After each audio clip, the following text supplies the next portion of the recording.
première chose, j'applaudis à demain. Deuxième chose, je pense qu'au stade où on en est, on peut abattre la bête. Elle souffre trop. Je pense qu'on parle souvent de ça dans les médias. C'est pas bien de faire souffrir les animaux.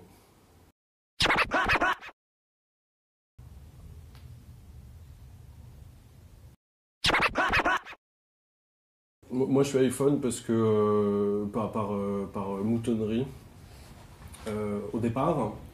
Par contre, après, c'est vrai que c'est un objet qui est complètement addictif et que c'est impossible de s'en séparer. Ma plus grande crainte de ces 2 dernières semaines, c'était que ma mise à jour se faisait plus et que mes sauvegardes ne se faisaient plus. Moi, toute ma vie, tout mon boulot est dans mon téléphone. Si je le perds, c'est comme perdre les clés de chez moi de façon irrévocable, quoi. Écoutez, oui, parce que pour l'instant, ils sont jamais venus me voir. J'ai eu à peu près tous leurs amis, mais pour l'instant, les URSSAF ont été gentils. Oui, j'ai eu des contrôles fiscaux, j'ai eu tout un tas de choses qui d'ailleurs se sont très bien passées. Donc, comme quoi, on peut survivre à l'économie sans être malhonnête. Et en plus, validé par l'État, ce qui est quand même pas si mal.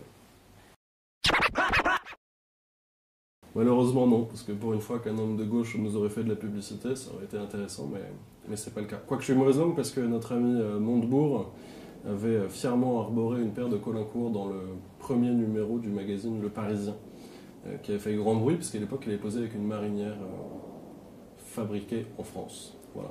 Donc comme quoi, on est mauvaise langue aussi en France. Et donc il commande souvent des chaussures? Jamais. Jamais. Il y a Xavier Niel qui a fait une sortie à ce sujet-là hier dans la presse. Mais bon, Niel étant un des meilleurs communicants de son temps, il a trouvé la façon de faire parler de son incubateur de talent, ce qui, soit dit en passant, est une excellente idée. Dans la provocation, il faut toujours monter d'un cran si on veut continuer à être entendu, hein, c'est le principe du houlou-houlou. Et donc il a déclaré hier que c'était un paradis pour les entrepreneurs, notre pays.